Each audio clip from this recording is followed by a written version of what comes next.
சீனாவை நோக்கிய ஒரு யுத்தம் அப்படிங்கிறது நடந்தே தீரும். இதை யார் சொல்றா?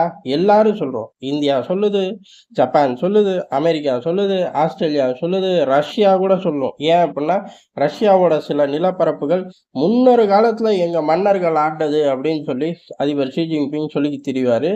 அதே நினப்பாவும் வச்சுக்க திரியிறாரு. அதனால அங்கிருந்தும் அடி விழுகும். இப்படி எல்லா பக்கத்துல இருந்தும் பல நாடுகள் கூட பிரச்சனை இருந்தாலும் சீனா கூட ஒரு யுத்தம் நமக்கு இருக்கு அப்படிங்கிற ஒரு மூட்லயே தான் டிராவல் பண்ணிக்கிட்டு இருக்காங்க. அப்படி இருக்கும்போது சீனா என்ன பண்ணும்? சீனாவுக்கு துணைக்கு யார் வருவா? சீனா எவன்கிட்டயாச்சும் வம்பு பண்ணாம இருந்தா அவன் துணைக்கு வருவான்.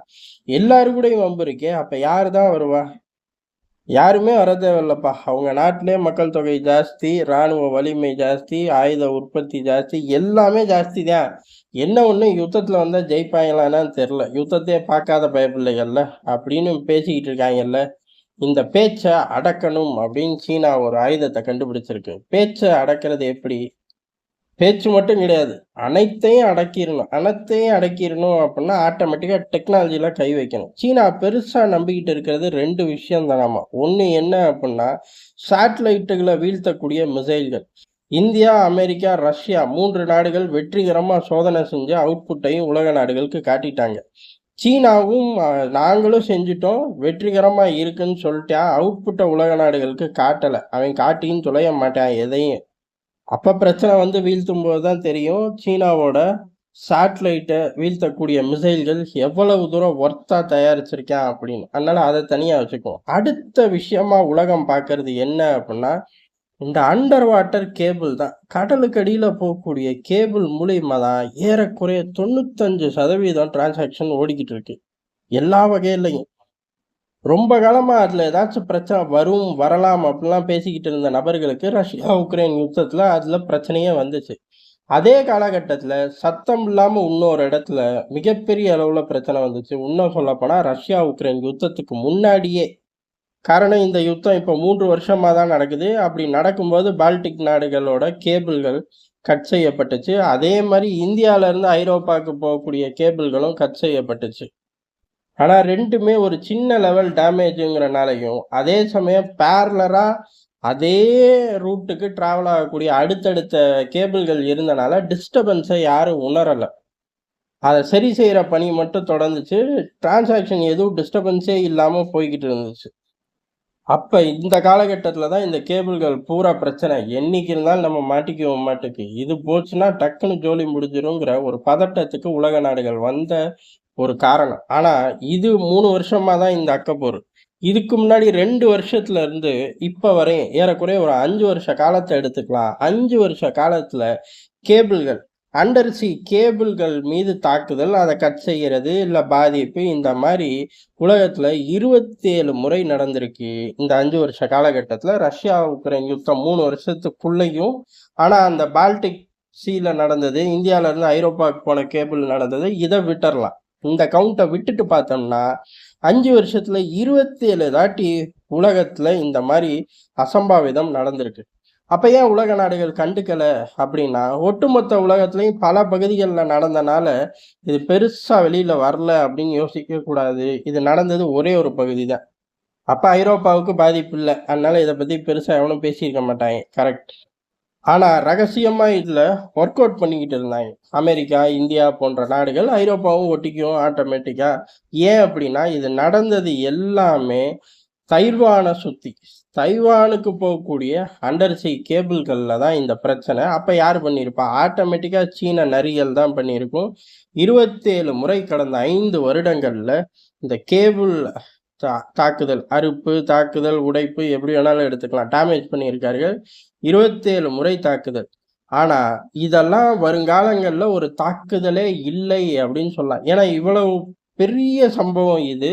கனகச்சிதமா முடிக்கணும், கடலுக்கு அடியில போய் முடிக்கணும் அப்படிங்கல. இதோட பொருள் செலவு, ஆள் செலவு, இதோட துல்லியத்தன்மை, ஊர் பய பார்க்காம இருக்கணும். ஏகப்பட்ட விஷயங்கள் இருக்கு. இப்படி ஏகப்பட்ட விஷயங்கள் இருக்கக்கூடிய ஒரு விவகாரத்துக்கு பெரிய அளவு டெக்னாலஜி நம்ம கையில இல்லைன்னு சொல்ற காலகட்டத்துல தான் 27 முறை சீனா இந்த அட்டூழியத்தை பண்ணுச்சு. பெரிய பாதிப்பு இல்லாம தப்பிச்சிட்டோம். காரணம் என்னன்னா, ஒரே ஜோனை தான் இவர்களால் குறிவைக்க முடிஞ்சு. அடுத்தடுத்த ஜோனில் டிரான்சாக்ஷன் இம்மீடியட்டாக ஷிஃப்ட் பண்ணப்பட்டு ஜரூரா நடக்குதுன்னு வச்சுக்கோங்க. அப்படி இருக்கும்போது இப்ப சீனா புதுசா ஒரு ஆயுதத்தை கண்டுபிடிச்சிருக்காங்க. சுமார் 4000 அடி கடலுக்கடியில போய் சம்பவத்தை துல்லியமா பண்ணிருமாமா. இது ஒட்டுமொத்த உலகத்துக்கும் ஒரு பேராபத்து அப்படின்னு சொல்லப்படுது. ஏன் அப்படின்னா இதுவரை 2000 அடி போறதுக்கான எக்யூப்மெண்ட்டுகள் தான் கைவசம் இருந்திருக்கு. அதோட தாக்கம், அதோட செயல்திறன் அப்படிங்கிறது பெரிய அளவுல அசம்பாவிதத்துக்கு ஏத்தது கிடையாது. இந்த மாதிரி சின்ன சின்ன சேட்டைகள், இந்த சின்ன சேட்டைக்கே பதற அளவுக்கு இருக்கு.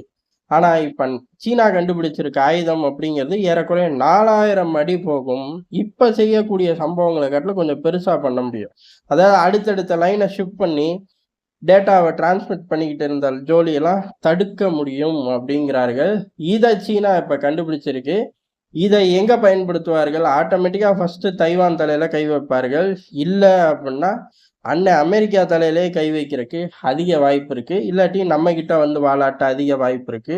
அப்போ ஒட்டு மொத்தமா உலகத்தோட ஒரு பெரும் டிரான்சாக்ஷன் இன்னைக்கு ஆபத்துல இருக்கு. காரணம் சீனா.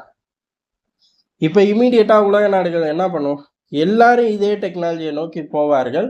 அடுத்த கட்டமா இந்த டெக்னாலஜில இருந்து இந்த கேபிள்களை எப்படி காப்பாத்துறதுன்னு ஸ்டாண்ட் எடுப்பார்கள்.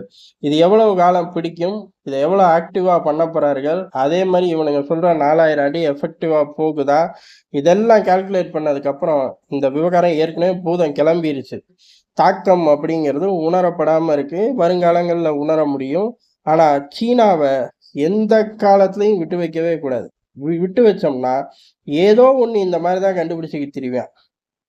ஒட்டுமொத்த உலகத்தையும் அழிக்கக்கூடிய வேலை. ஆனா அன்னை அமெரிக்காவுக்கு தான் தாக்கம் ஜாஸ்தி. அதனால இந்த முறை அமெரிக்கா முழிச்சுக்கும், சீனாவை முடிச்சுக்கட்டும். காரணம் என்ன? ஏஐ டெக்னாலஜி மூலியமா உலகத்தை நாங்க தான் ஆள போறோம்னு அமெரிக்கா பேசிக்கிட்டு இருக்கும்போது சீனால இருந்து ஒரு நிறுவனம் வருது. அந்த நிறுவனம் வந்த உடனே அமெரிக்க நிறுவனங்கள்லாம் தள்ளாடுது. டேய் நேத்து வரை எங்கடா இருந்த அப்படின்னு ஏஐ வந்ததுக்கு அப்புறம் என்விடியாவோட பிரைஸ் எல்லாம் சும்மா ராக்கெட் மாதிரி பிச்சுக்கிட்டு போச்சு. என்விடியாவில் உட்காந்து இன்டெல்லாம் கிண்டல் பண்ணிக்கிட்டு இருந்தாங்க. இந்த மாதிரி அந்த ஏஐ வர்றதுக்கு மூலியமாவே ஏகப்பட்ட ரெவென்யூ அள்ளிக்கிட்டு இருந்த அமெரிக்காவுக்கு சீனாவோட டீப்சீக் வந்து பெரிய அளவு தொந்தரவு கொடுத்துச்சு. ஒட்டு மொத்தமா ஏஐ நிறுவனங்கள், ஏஐ சார்ந்த நிறுவனங்கள் எல்லாத்தையும் அடிச்சு உட்கார வச்சாங்க. அப்பவே அமெரிக்கால இதுக்கு கவுண்டர் பண்றதுக்கு ஒரு ரோட் மேப் போடுறதெல்லாம் ஒரு விஷயம் கிடையாது. ஒட்டுமொத்தமா இவன் ஒவ்வொரு டெக்னாலஜிக்கிட்டையும் வந்து வம்பு பண்ணி நம்ம ரெவென்யூவோட மார்ஜினை குறைக்கிறான். இதைத்தான் 5Gலையும் பண்ணான், இப்போ இதைத்தான் வந்து ஏஐ டெக்னாலஜிலையும் பண்றான் அப்படின்னு தனியா ஒரு குழு போட்டார்கள். அந்த குழு ஒர்க் பண்ணிக்கிட்டு இருக்கு. மற்ற நாடுகள் மாதிரி ஒரு குழு போட்டா முடிஞ்ச ஜோலி. அவனுங்க இனிமே நம்ம பேரங்காலத்துல வந்துதான் ரிப்போர்ட் கொடுப்பாங்க. அந்த பிரச்சனையெல்லாம் அங்க கிடையாது. அந்த குழு இமீடியட்டா கத்தியை தீட்டி கத்தியை சொருகிடும் சீனா மேல. அப்படி செயல்பட்ட குழுவுக்கு இன்னமும் ஆக்ரோஷத்தையும் வெறியேற்றுற மாதிரி தான் இந்த கேபிள் சம்பவம் இருக்கும்னு சொல்லப்படுது. உண்மையும் கூட. அதனால சீனா கண்டுபிடிச்சது ஆபத்து. ஆனா இந்த ஆபத்து அப்படிங்கிறது ஸ்மார்ட்டா ஒர்க் பண்ண நாடுகள் தப்பிச்சு போய்க்கும். இன்னும் ஸ்மார்ட்டா ஒர்க் பண்ற நாடுகள் சீனா கழுத்திலே கத்திய வச்சிரும் அப்படிங்கிறதா யதார்த்தமான உண்மை. நன்றி, வணக்கம்.